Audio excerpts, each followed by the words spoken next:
Pour 2100, la campagne aurait repris ses droits et grignoterait à son tour la ville jusqu'à un point maximal. Et pour les déplacements, donc on supprimerait la voiture individuelle et on la remplacerait par des systèmes de taxis publics qui sont inspirés des pays en voie de développement.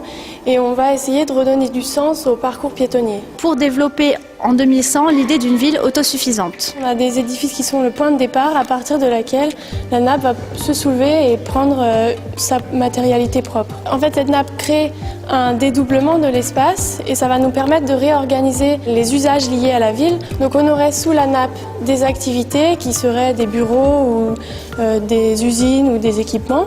Ensuite, sur la nappe, un niveau de commerce et encore par-dessus, des logements. On peut imaginer qu'une personne peut habiter, faire ses courses et travailler sans utiliser de voiture.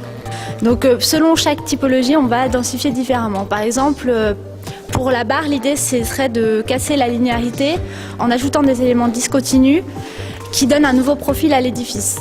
Pour la maison individuelle, l'idée c'est de bâtir autour, puis de densifier en hauteur. Et enfin, pour la tour, on voudrait rééquilibrer le rapport hauteur en prise au sol en travaillant sur l'horizontalité.